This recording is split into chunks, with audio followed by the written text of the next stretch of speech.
Hello everyone, I'm LinkMaster13, and welcome to the full mod release of my Skyrim Master of Mods series. So this mod list is over 1,000 mods long, and it's what I'm playing in my series where I'm attempting to 100% complete the vanilla game and all the mods within it. So, as I've teased before, here it is. As you can see, we are inside Mod Organizer 2. This is the mod loader that I use. I don't have any experience with Nexus mods and their mod, well, I uploaded Nexus mods, but I don't have any experience with the Nexus mods manager.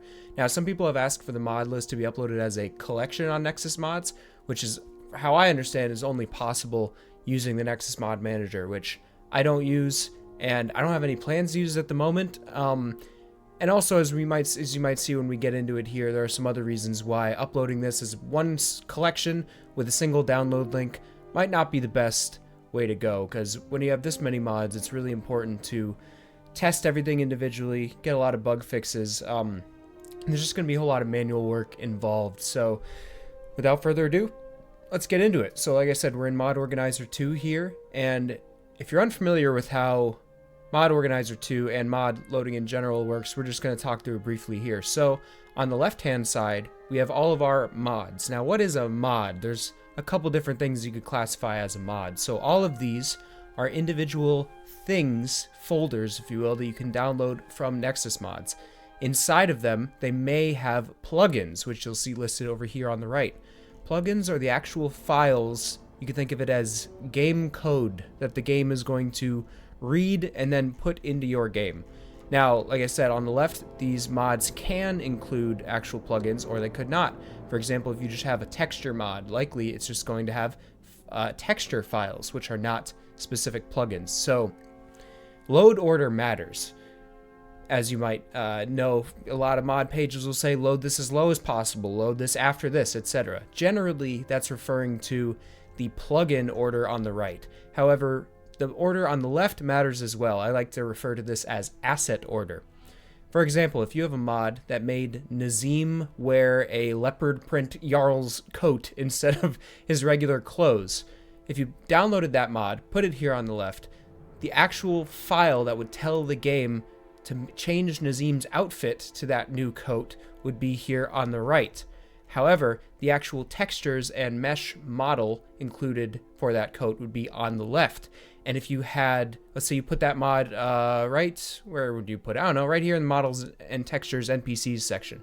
If you put that mod here, and then later on, after it, you put another mod that changes the texture of that, then the texture would be loaded from the second mod, not the original one, even if the second mod doesn't have a plugin in the first place. So I hope that made sense. That's just a quick way to explain how load order matters both with the asset order and the plugin order, and they're independent. So you could have a mod all the way down here, but have the plugin almost near the top. All right, with that being said, let's get into the actual mods. I have them loosely organized here into these categories just for easier management, and it really helps to manage that asset order because Mod Organizer 2 will tell you what conflicts with each other, and you can actually go into the details and see all the individual overrides for every single file, which is very handy when comparing especially a lot of texture and model mods. So like I said, these are loosely organized. Some things probably belong in other categories, but we're going to go through them. There's a link in the description below to a Google Sheets format of this mod list. It has all the mods themselves listed in asset order with links to all of their Nexus mod pages, as well as another tab on that spreadsheet also has the plugin load order, and then there's another tab for utilities, which I'll get to in a little while.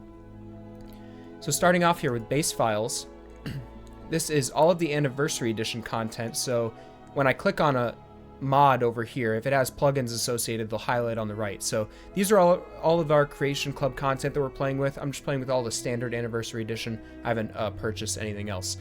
The 3 DLCs, and then we have resource packs. So another reason why I can't just upload this mod list as, wholesale one link to download is because I'm not playing on the latest version of the game. I believe I'm playing on version, the one that ends in 640, which is not the latest version, and it doesn't have the resource pack plugin here, but I needed it for some of the mods, so I ended up just copying it from a newer install and saving it that way. So I have that there as well.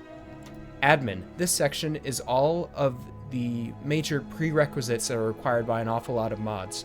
So starting off with address library for SKSE plugins. This is pretty much standard because almost all of the really in-depth mods run with Skyrim script extender, or SKSE. This is an address library that gives modders additional scripting lines to use when making their mods. Very useful. We have the unofficial Skyrim Special Edition patch, Papyrus util, more Papyrus functions, achievements mod enabler, really like that one. Anything that you see here that I have listed as output, these are files that are generated in the in Mod Organizer 2's overwrite folder that I've just lumped up into their own individual mods just for clarity. Console util SSE, UI extensions, improved disabled race scaling, bug fixes SSE, Power of 3, love this guy. Fantastic work with additional Papyrus code that modders can use. Anyway, we have Power of 3's Papyrus extender, his tweaks, SSE engine fixes. I've just installed a couple of these mods you'll see a number of times to get newer versions, and anytime I update a mod, especially with a list this big, if it's a big update, I'll save a copy of the version I was previously running, just in case the new one breaks anything. So yep, SSE engine fixes, like that one. I have a couple things set up in there to make wait time move faster, and some short things like that. Scaleform translation ++, MCM helper, community shaders, base object swapper, merge mapper, keyword item distributor, SSE display tweaks, inventory interface information injector, that's a mouthful, unofficial Skyrim Creation Club content patch, Sunder and Wraithguard. There's a little patch there for one of their cells. Unofficial Skyrim Creation Club content patch. A couple of add-ons here for the main one. One that patched to make it work with interesting NPCs, which is a mod we'll talk about later. Formless Manipulator. Static Mesh Improvement mod. This is a big one that changes or enables the manipulation and changing of a lot of the base 3D models that are included in the game. Anytime you hear the word mesh, that's referring to a 3D model of something in the game, whether that be a person, people work NPCs work a little differently. They have skeletons, which is something else. But anyway, it's their clothes that they wear, the items in the game, physical objects in the game like buildings, barrels, things of that nature. Those are all .nif files, which are referred to as meshes. Unofficial Skyrim modders patch, anim object swapper, dynamic activation key, first-person animation teleport bug fix, Skyrim borders disabled. This is an important one for some world space mods we'll get to shortly. Skyrim priority SEAE CPU performance FPS optimizer. I'm not sure exactly how new that is or how well it works, but I have it anyway. Papyrus INI manipulator, scrambled bugs, some good bug fixes here from the scrambled bugs mod. JContainers, backported extended ESL support. This is important if you are not playing on the most current version of Skyrim. This mod will allow mods created for the more recent versions to be effectively downgraded to work with yours. Particle patch for ENB. This is could be considered to be part of the ENB and atmosphere section, but I have it up here on purpose because there are some conflicts. I like to have it as high as possible so that any mods that edit things specifically can overwrite this. More overwrite folders here. File access interface for Skyrim SE scripts. Container distribution framework and currency swapper. And again, I had to specifically backport or specifically find backported versions of these mods as well. That about wraps up admin. Not too much worthy of talking about individually there because they're pretty much just all listed as requirements for other mods. GUI, graphics user interface. This is going to deal a lot with our menus. Sky UI, classic mod there. Some of the mods that I've disabled are ones that I've tested and tried out in the past, and I do like a lot of them. That's why I've kept them around. I'm just not using them at the moment. So Sky UI, Oblivion-esque active effects for Sky UI. This will change the active effect icons, make them look like they were in Oblivion, and kind of more immersive if you ask me. Unread Books Glow. I talked about this in episode 1 of the series, which you should definitely check out if you haven't seen already. Love this mod. Jewelry limiter. This makes it so that you can wear more rings or more amulets at once. Currently, I have it set to 8, so, 1 ring on each of your fingers minus your thumbs, and 3 amulets. I found that was kind of a good balance there. Sky HUD and True HUD. These add additional HUD widgets, I think, yeah, they're referred to as. So additional HUD widgets, so the things that you would have seen in episode 1 of my playthrough, like the seasons appearing at the top, the time of day in game, those are from that mod. Paper HUD, this changes the skin of True HUD to make it more line up with my Sky UI skin that I'm using. I have a custom config for True HUD that I've created that puts things into places that I like. More HUD SE, more HUD SE, or more HUD Inventory Edition. These add those little icons next to each item in the game that I talked about in episode 1. Specifically, I'm using the one that will tell me if I've already collected something, which is from another mod. Elder Scrolls General Load Screen Replacer. This and Starlit Lake's loading screens. Love these. They just make the loading screens look a lot nicer. Toggle Compass Hotkey. I use that to hide the compass at the top of the screen. Convenient Dialogue UI. Moves all the dialogue. I have it set to be over to the left side of the screen. Makes it look nicer. Alternate Conversation Camera. This is the mod that will zoom in on NPCs' faces while you're talking to them. And yeah, you should have seen that in episode 1 as well. Extended Hotkey System allows you to assign more hotkeys than normal to favorite groups added by Sky UI. Matter of Time, HUD Clock widget. This in combination with True HUD, yeah, allows you to have the clock, seasons up there, etc. I had to make this manual fix for Matter of Time seasons. Yeah, the widget wasn't properly aligning with the actual seasons in game. Let me know if you want me to upload that, because I definitely can. Yes, I'm sure. I believe, yeah, so anytime you craft things, sometimes you'll get a pop-up that asks you if you're sure. This disables that, so you can move on with your life. Improved Camera SE. This is a first-person camera mod.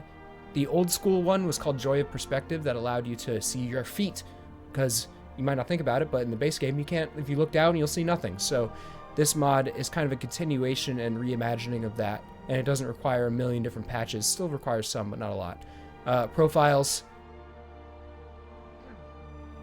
Excuse me, profiles for that. This is just my custom settings for the camera that I saved. MCM Recorder, talked about this in episode 1, allows you to save MCM settings to a big file that you can run all at once, so you don't have to change them on every single playthrough. No camera collision, this was just a glitch I was having. I found a mod for that. Notification filter. A lot of mods add message pop-ups that really get in the way, like every single time you load a quick save. This one allows you to filter out certain ones specifically. Alright, that's it for GUI. Now on to expansions. This is one of the most important sections for my playthrough specifically, because I wanted to add so many different things to Skyrim. So this is where it's all going to come together. Things like the different world spaces and the different quest mods. Most of those are going to be here. So starting off, we have Beyond Skyrim. Now, I'm using Beyond Skyrim Bruma, but it comes with Beyond Skyrim assets. This is just an asset pack that they require for that.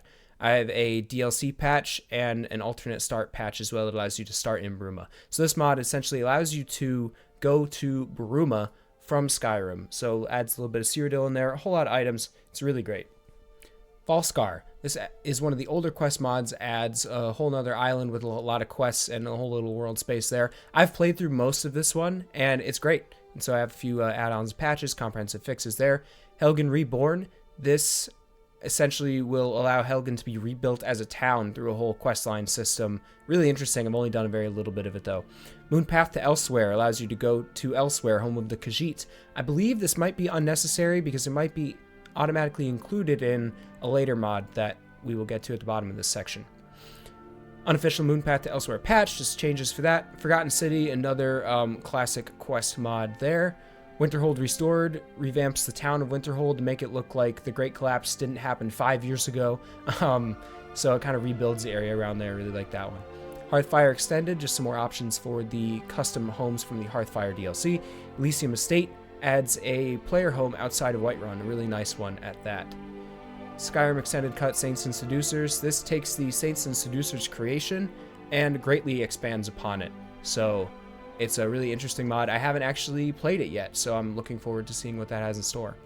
Wormtooth, another island world space quest mod similar to Falskar.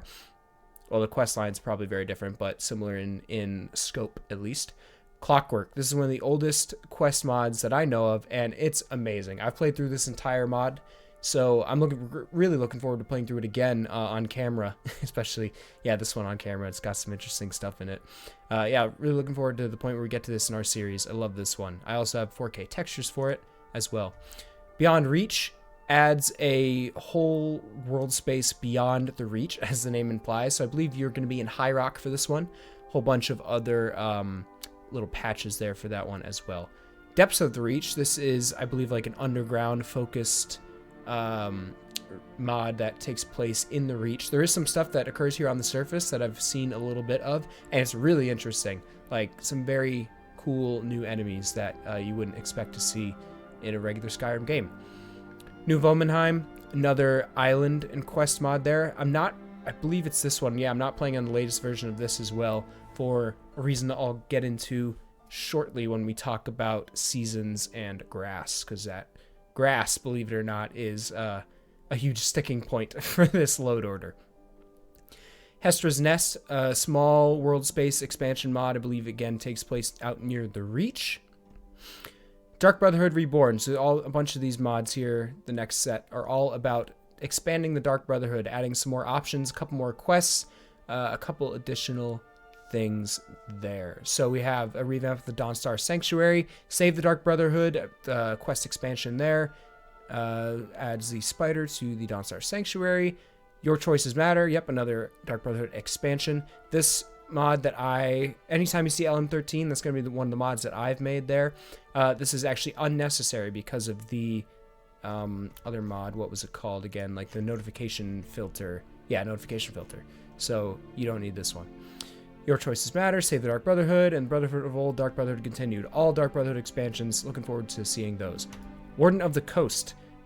Big quest mod here. I've heard great things about it on Nexus Mods. Haven't actually gotten around to playing it yet, so definitely looking forward to seeing that. Now, probably one of the most controversial mods in this list. Open Cities. I've been playing with this for years. I essentially can't live without it at this point.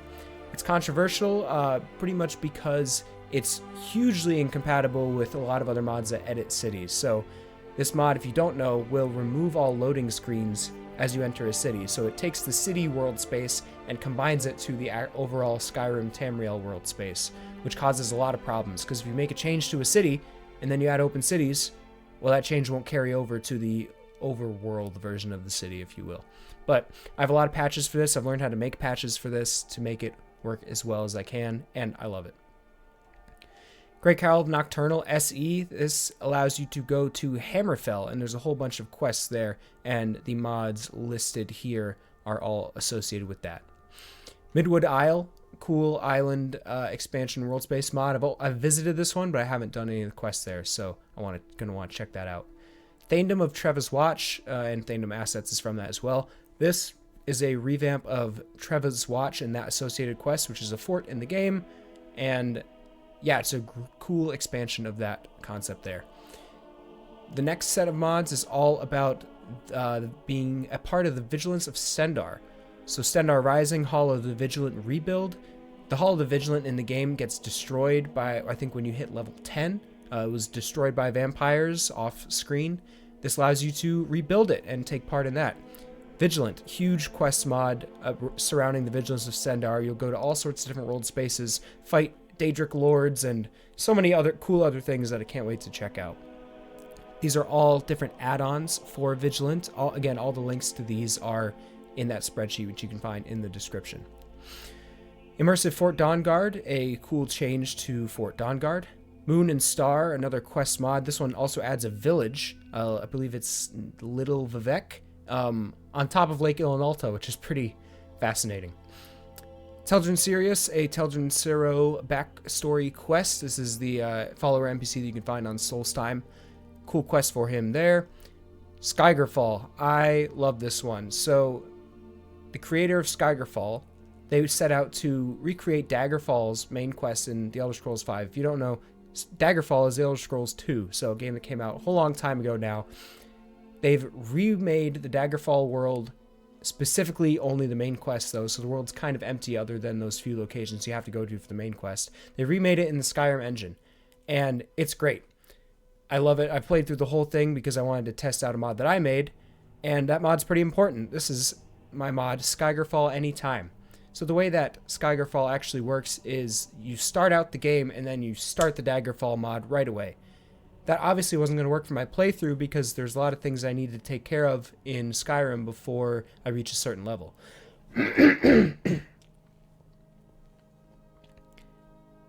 So I set out to create a mod that allows you to play Skygerfall at any time. And it works great. So make sure you check that out on Nexus Mods if you want to play Skygerfall whenever you want. Lux patch for that mod. Lux is a mod we'll be getting into later. Lost Wonders of Mazark, another quest mod here. Dwemer Spectres Special Edition. This could probably be in the mechanics section, but likely due to some conflicts I have it placed here. This adds Ghosts of the Dwemer and a lot of Dwemer ruins, and also adds some Dwemer ghost bosses as well. Love this one. The Wheels of Lull, I believe by the same creator as Dwemer Spectres. Dwemer quest mod, really cool there.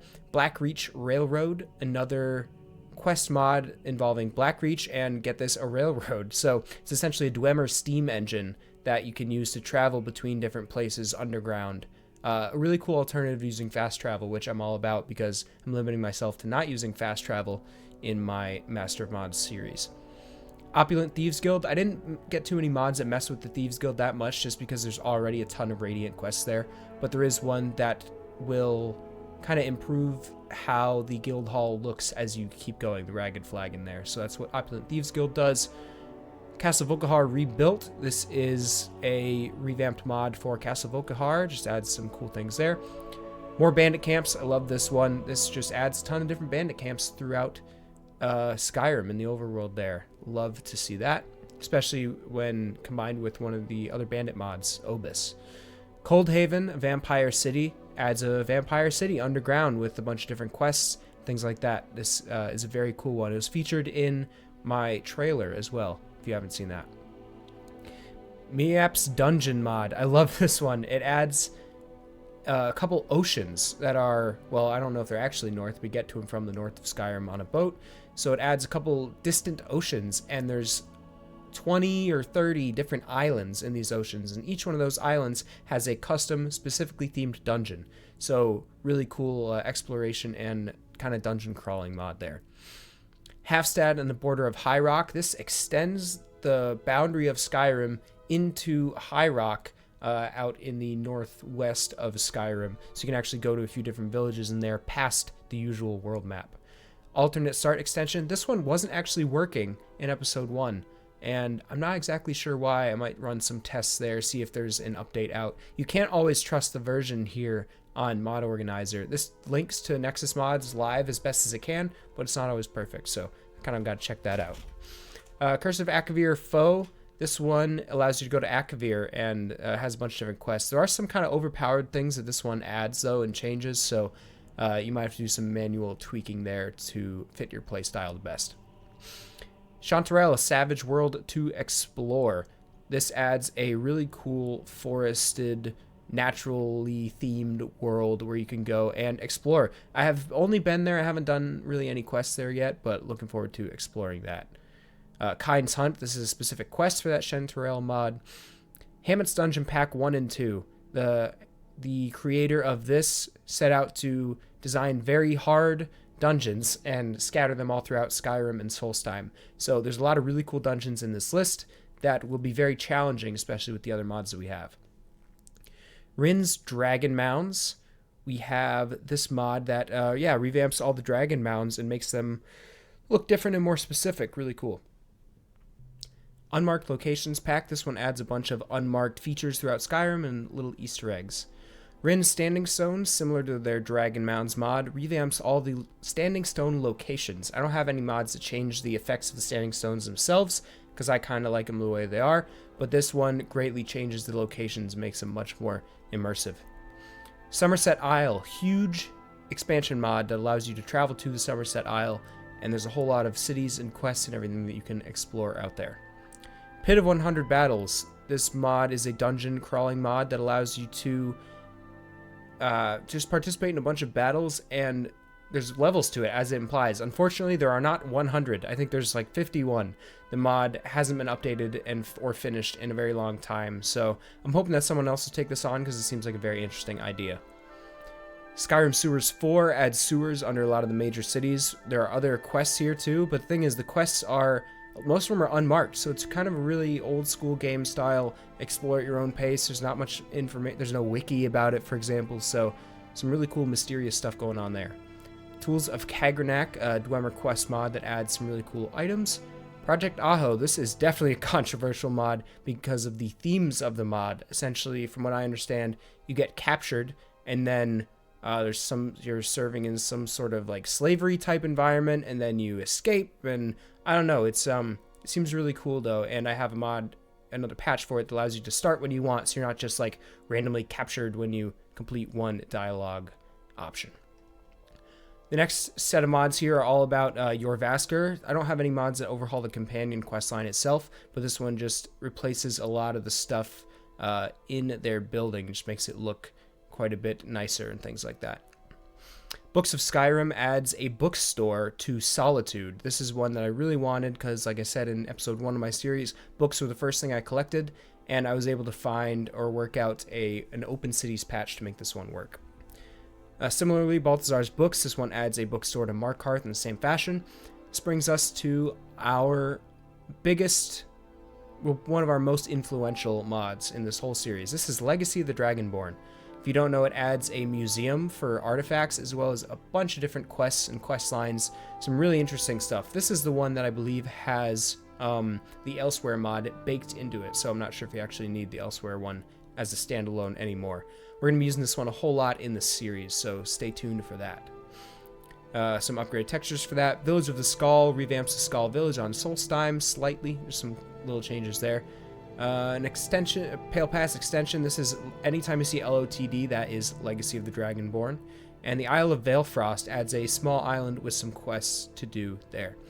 That's done with expansions. Now we can go on to items.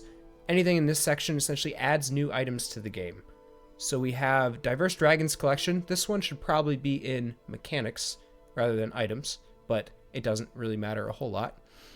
Knight Errant Vigilant SE add-on. I believe this adds armor. Well, it doesn't add armor necessarily, but armor added by the Vigilant mod, which we already talked about, will now be dispersed to Vigilance of Sendar in Skyrim itself. Immersive armors, and I guess we talk about immersive weapons at the same time. So these ones add armor and weapons from essentially the it's all over Tamriel pretty much, anywhere in the Elder Scrolls universe. These are pretty dated when it comes to armor and weapon mods, but I really like them. I've used them for a long time, and it's just what I know.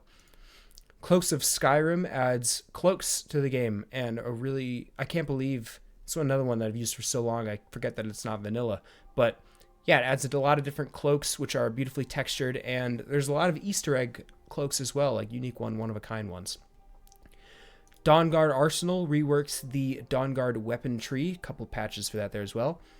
Armor Variants Expansion, a really cool mod that adds different, as the name implies, different variants of armor. So, for example, the classic iron helmet with the 2 horns, one of them might have 1 horn, one of them might have no horns.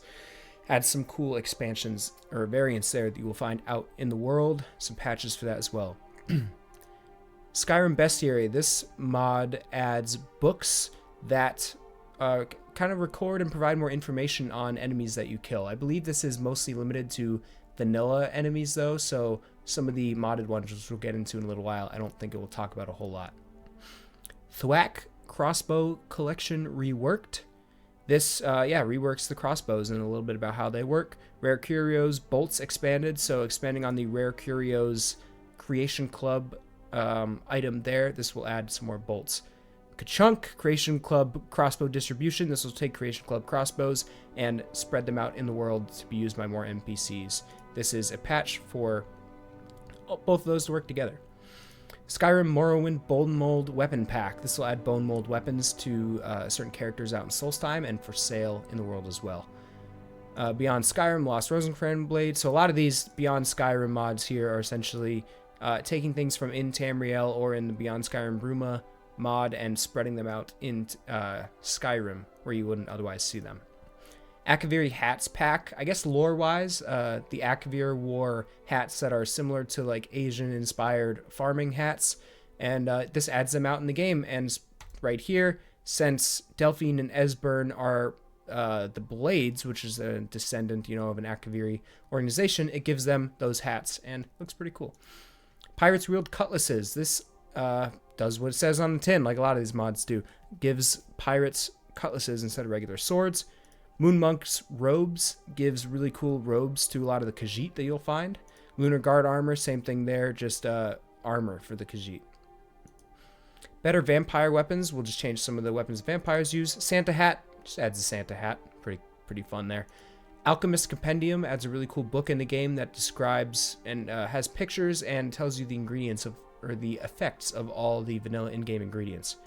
Skyrim Unique Treasures and then Snazzy Skyrim Unique Treasures adds really cool, unique little treasures to find throughout the game and collect. That brings us to our next section, Quality of Life. For quality of life mods here, these are things that are going to affect the game, but we're not necessarily going to interface with like the GUI section, for example. Dynamic Animation Replacer gives the option to add a whole lot of new animations, and this is probably a requirement of some of the other mods on here. Run for your lives. NPCs will hide from things like dragon attacks or bandit attacks on cities. Really good if you don't want important people or just any people to get killed. Rich Skyrim Merchants gives more gold to merchants for selling items, which I think there's a perk in the game that also affects this, but it's just nice that, it would make sense that store owners would have a lot of money, and we're going to be doing a lot of buying and selling, so that'll be pretty nice. Unlimited bookshelves makes it so that you're not limited just by number of books you can place on a bookshelf. It'll actually take the size of the book into account, so you can make some really cool looking displays with that. Circlets or masks with all robes and hoods. Does exactly what it says, allows you to wear circlets or masks with robes and hoods. Pretty combat animations, just redoes some of the animations for combat. Whose quest is it anyway? This one's cool because if you have a quest item in your inventory and you try to drop it, it'll say something along the lines of, you can't drop this, it's a quest item. Now it'll tell you which quest the item belongs to, if it's vanilla anyway. Really nice. Horses simply turn better. Exactly what it says. Animated mounted casting, cast spells on horseback and dismiss horse. Just like that. Fuzro-do, silent voice. This one's a requirement of some other mods, just fixes some voice bugs. Spell perk item distributor. I talked about this in episode 1. It'll take spells, perks, and items and distribute them to all other NPCs in the world. In combination with a couple other mods here, this gives all the NPCs access to all the things we have access to as the modded protagonist. Hearthfire multiple adoptions, exactly what it says, gives you the ability to adopt more kids. Hearthfire increased range. This will increase the sandbox range for interactions of people in your Hearthfire houses. Basically what that means is if you had a big house and people were in different rooms, they might not interact before, but now they'll be able to see farther to those other people to try to interact with them a little bit more, make your homes a little more lively. Fish anywhere with water. You don't have to fish at fishing supplies anymore. Narc remade, no animals report crimes. In the vanilla game, there's a bug to where if you stole something in front of a rabbit, they would rat you out and you get a bounty. Not so much with this mod. Numpad enter allows the enter on the number pad on your keyboard to function like the regular enter. Love it. Border sense. This one will give you little notification pop-ups when you cross borders into other holds, particularly useful with some other mods that we have. Hide those feudal quests. Anytime, even in the vanilla game, let alone with all these mods, there's going to be a ton of different quests maybe that we're not all doing at the same time. So this mod gives you the option to hide those quests and save them for later. No spinning death animation gets rid of that ridiculous spinning, helicoptering, ragdoll death animation, although it can be kind of funny sometimes, but not when it happens too much. True directional movement. This one is, you kind of saw it in my first episode where it redoes the third-person camera, or rather your controls when you're under third-person camera, so you can move around more easily. Water breathing, breathless emerge. This is one that I thought was kind of funny. Somebody came up with this in the game. If you take a potion of water breathing, you don't need to have air underwater, right? Well, when your character would breach the surface, they would still gasp in like they were out of breath, but they wouldn't be because they had a water breathing potion. So this mod removes that, which I just think is pretty funny. Sound hammering sounds redoes the hammering sounds. Viewable faction ranks. This will allow this will give you a menu in your settings to track the different rank that you are with your various guilds. Your Own Thoughts replaces notifications with first-person alternatives, and a lot of patches for that one. Increase actors in a cell. This one I believe I had to install to fix some crashes because there were too many people in some buildings because of all the mods. Unwanted visual effects clearer. This one was important to me because I had some weird visual effects from an enemy that ended up getting stuck to my character once they died, and it wouldn't go away no matter what, but I found a fix. Skyrim character sheet. It can be difficult to track modifiers. Like if you have something that's like resist fire 10%, and you have another one that's like resist fire 20%, and you have another one that's like, oh, weakness to fire 15%. It's hard to find all those things. So this mod adds a summary sheet that you can pull up and it'll give you all your current modifiers. Death counter, exactly what it says it does. Better combat escape. This one will stop combat if the enemy is too far away from you, which can be pretty important. Alright, we're going to close all these here and get on to mechanics. Wow, we're only about a third of the way done. As you can see, I have 1,032 active mods, and I might have to split this video up and do a couple because there's a lot going on here, but we'll see how long it takes us. Race menu, you saw this in the start of episode 1, a new character customization menu. Some other race menu add-ons. Boovarp. Big acronym there. This takes NPCs that are otherwise either deleted from the game or have no purpose after you complete their minor quest, and gives them a life. So instead of just like staying in the inn until the end of time, maybe it gives them a house. Maybe it lets them be your follower. It does a whole lot of cool stuff. Different patch there. Issues souls to perks, gives you it adds a stone. I think it's at the standing stones, the guardian stones rather, where you can transfer, I think, 15 dragon souls to 1 perk point, which will be nice super late game when we're done, when we already have all the shouts. Ordinator, very classic mod that revamps the perk system in Skyrim, adds some really cool playstyles. Apocalypse, a whole lot of new spells. Odin, also a whole lot of new spells. Patches to make all of that work. Ordinator perks for NPCs. When combined with SPID, this will distribute those perks to NPCs. Ordinator full trickster patch. This resets the trickster perk to make it the vanilla to give the vanilla functionality, allowing you to pickpocket any equipped item from people while you're sneaking, or maybe it's while they're asleep. I don't exactly remember, but anyway, we need this because to collect all the items in the game, we're gonna have to be taking advantage of that vanilla pickpocketing perk. Immersive citizens. This changes a lot of the sandboxing and interactions of NPCs throughout the world. Interesting NPCs. Huge, very awesome mod. Adds a whole lot of quests, a whole lot of followers, and just a lot of dynamic stuff around the world. Highly recommend checking this one out. Relationship dialogue overhaul changes how a lot of NPCs also interact. Cutting room floor, classic mod, which adds cut content. It makes it cut content uncut. So a lot of content was cut from the game, wasn't quite finished or implemented. This adds a lot of that content. Next few mods are all about the College of Winterhold. That's why I have this little prefix there. So Immersive College NPCs changes the NPCs at the college. Immersive College of Winterhold obscures College of Winterhold, and Ultimate College of Winterhold. This mod combines these two, which are big college overhauls. Looks amazing. I really like all the immersion that these mods add. This one fixes the missing apprentice quest, and the Velox San here mod just revamps that quest. Ars Metallica changes how smithing works, allows you to melt down a lot of the things that you have, so you can get ingots that way. It gives you smelting experience for it, etc. Convenient horses. I absolutely love this one. Another one I've been playing with for a very long time. Huge changes to how horses work. Really cool immersive stuff there, which you'll see a whole lot of in my series. Some patches. Alternate start, live another life, allows you to start the game outside of Helgen and the vanilla start. You saw this in episode 1 as well. Really great there. Eloquent Reader, True Scholar Edition, increased speech skill by reading book. Does exactly that.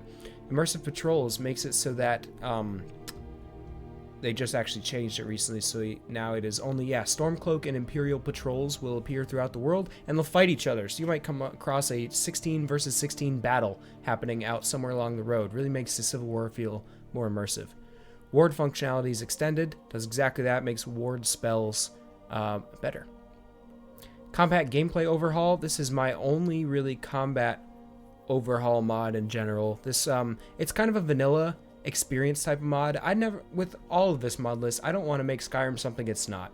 I like that it's a 13-year-old game with bugs and like 11 voice actors for all of the different repeated NPCs. You know, I like some of its quirks, and I feel like combat gameplay overhaul does a good job maintaining that vanilla Skyrim feel, making things a little better. But I'm not. This adds things like dodge rolling that I don't really use just because I don't feel like it. This again, little custom mod I made, get replaced by notification filter. True hybrid, pretty buggy, but it's awesome. It allows you to be a werewolf and a vampire at the same time, which is otherwise impossible. Interesting NPCs. We already talked about this. This is just some patches for it.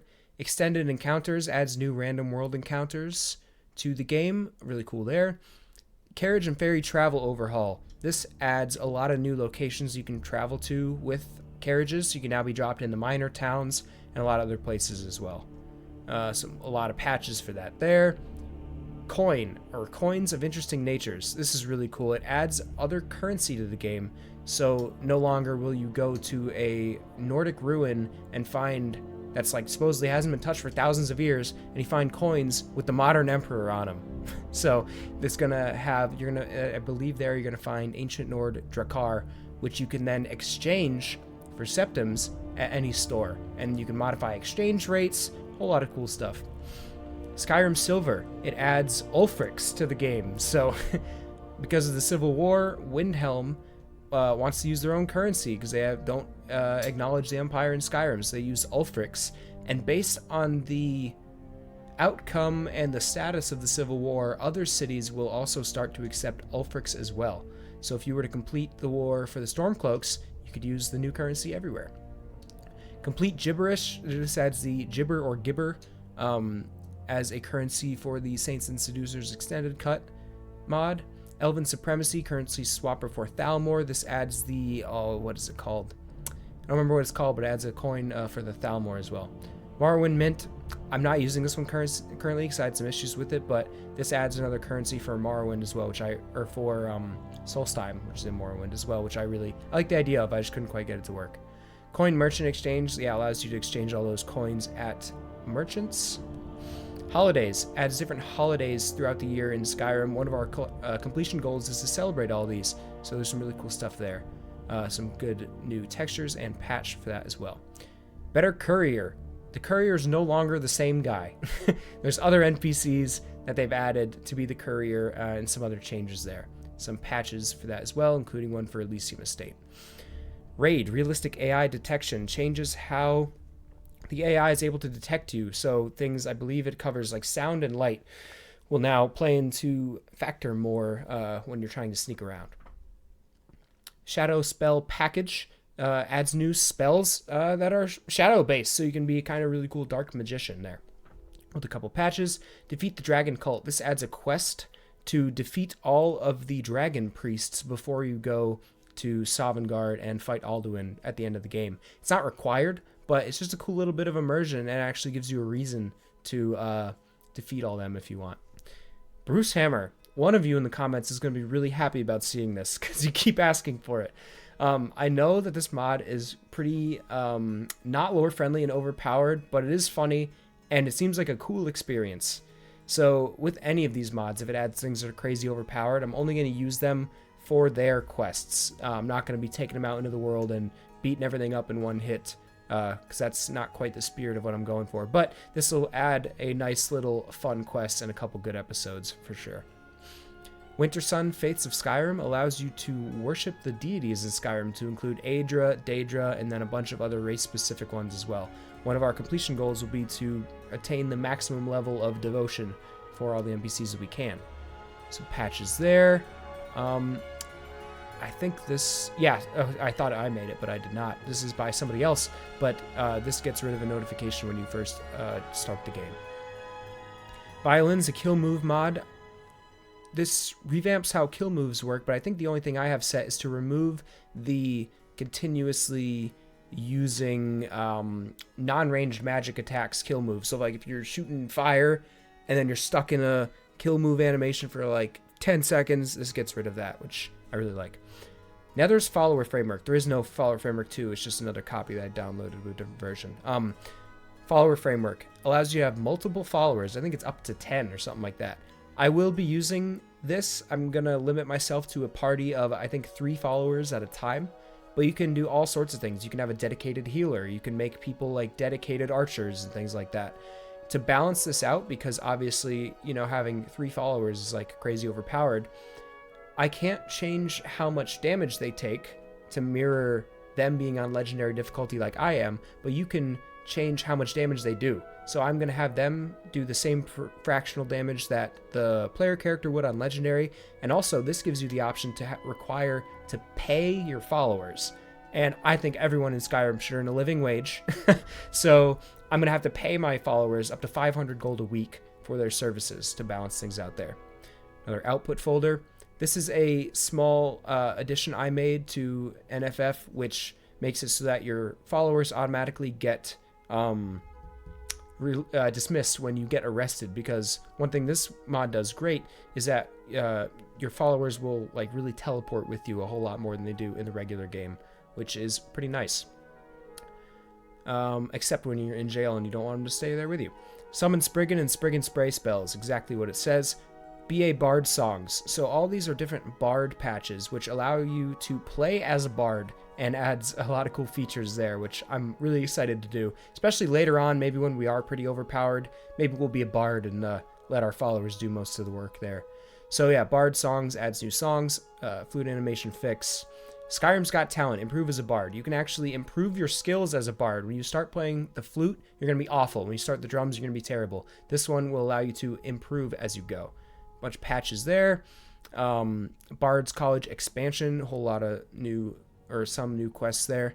Bard's Reborn, yeah, some more patches for this. And then Bardic Lore Book Crafting System. You can craft books based on your experiences in the game, which you can then read to get more experience. It's pretty cool things there. Skyrim's Got Talent, yeah, more patches there. Tidy Up.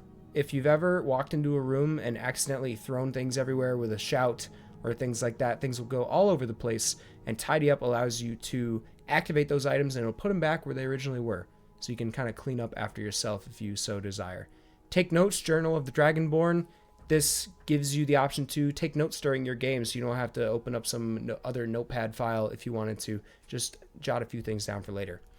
Contraband confiscation. If you get arrested now, not only will you lose the items that you had stolen, but there's also some things now labeled as contraband, like skooma or black soul gems, maybe human hearts, things like that. So you'll have to go get those out of the evidence chest as well. Crime bounty decay. I started to explain this in my first episode, but I didn't get to finish it because I got attacked. So if you spend long enough outside of a hold, your bounty will decay. So you can actually kind of avoid your crimes for a while, but it will take a long time for things like murder to go away.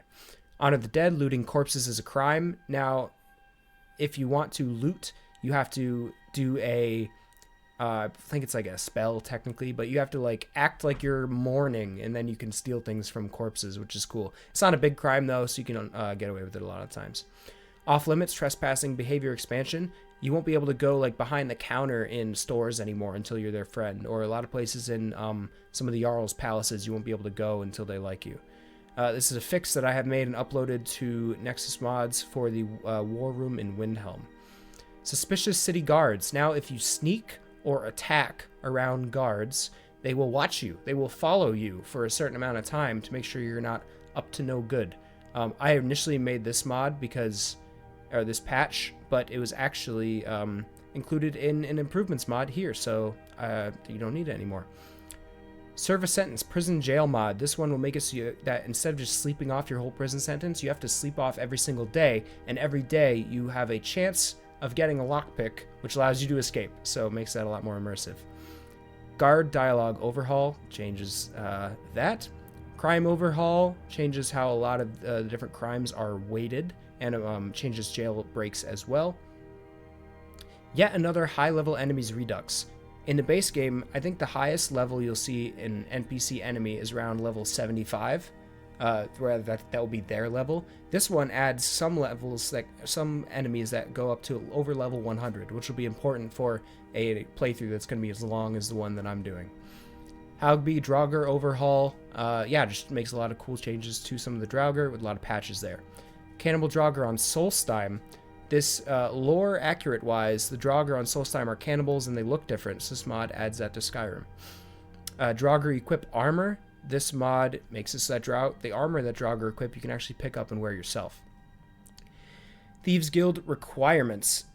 I believe this one makes it so that you actually have to have committed some crimes before joining the Thieves Guild. You can't just be, mama's boy, goody two-shoes, and then he'll be like, you've never worked an honest day's work in your life. You actually have to make yourself somewhat notable with crime before then. A couple patches for that. Creation Club adjustments, exactly what that says. Plague of the Dead, and Bruma Synergy patch. So the zombies creation, there are also zombies in Beyond Skyrim Bruma, so this makes them work together nicely. Tamrielic distribution adds a lot of items from outside of Skyrim, so the other places in Tamriel, and puts them in the game in Skyrim to be sold or found, etc. Skyrim Anniversary growable plants. This will make it so that it just expands what's growable. So certain things like garlic that you'd think, it's a plant, you should be able to grow it. This makes that possible. Hearthfire's customizable fertile soil. Just allows you to plant some different things as well. Creation Club farming, tweaks and enhancements. Does exactly that, just changes some stuff with the Creation Club mod. Simpler knock, I love this one. If a house is locked, but you need to talk to those people or go inside, you can knock on the door, and if they like you, they'll let you in. Kind of cool and immersive there. Interesting NPCs patch. Castle we have more patches. Growl, Werebeasts of Skyrim. This one redoes werewolves and specifically the werewolf perk tree, I believe.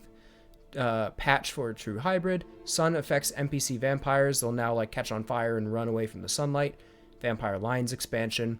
Better vampires. A whole lot of vampire changes here with the patch. Better vampire lords. Better NPCs. Minotaurs adds Minotaurs to the game because those are actually kind of lore accurate in the Elder Scrolls. So now you'll see some throughout the world. Obus. This one adds a couple thousand variants of new bandits, which you'll find all over the world, and even more with the patrols add-on. So we're going to be seeing an awful lot of those. Couple patches there as well. Archery locational damage. Where you hit someone with an arrow will change how much damage gets done to them. So headshots are really worth something now, and they can even stagger or make them ragdoll and fall down. It's pretty awesome. Survival mode improved, and survival control panel allow you to edit some things with survival mode, make it better. Pumping iron.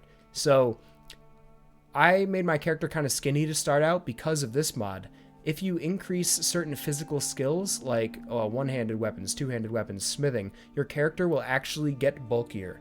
And to maintain that bulk, or to get it without leveling up those skills, there's stay in shape, which allows you to do push-ups to maintain your physique. Take a seat, new sit animations. Edmund's Shout. So this one totally revamps the shout system, but not that crazily. It honestly mostly I think just decreases a lot of the cooldowns and changes some effects to make them actually useful in combat, because it's kind of difficult to make a shout-based build in the vanilla game because of how long it can take for those cooldowns. So this one changes it but keeps it balanced. Cinematic Dragon Soul Absorption just changes how the visuals appear when you absorb Dragon Soul. Hold border banners. Adds cool banners at the border between different holds. Don't talk with your mouth full. Gets rid of NPCs doing the eating animation while they're talking to you. Enhanced invisibility changes how invisibility works. Hunters, not bandits. This will make it so that hunters won't yell at the animals that they're trying to kill anymore. Enhanced Atronachs just changes some things with the Atronachs, makes them more powerful really at higher levels. Don't eat spell tomes. Now when you learn to spell, the spell tome doesn't disappear. You don't eat it anymore. It stays in your inventory. Challenging spell learning. This makes it so that when you learn a spell, your magicka will actually drain while you're learning it. And then if it drains too much, then you don't learn the spell. So you actually have to be somewhat of a competent magician before you go out and learn, Destruction 5 level spells. Enemy Revolution of Skyrim. Believe this one, I actually have to double check this one real quick because there are so many mods out there. So this one, yeah, another one that distributes spells and perks throughout other enemies and NPCs in the game. This works with modded spells and perks as well. We have simple, no internal friendly fire, great for playing with parties.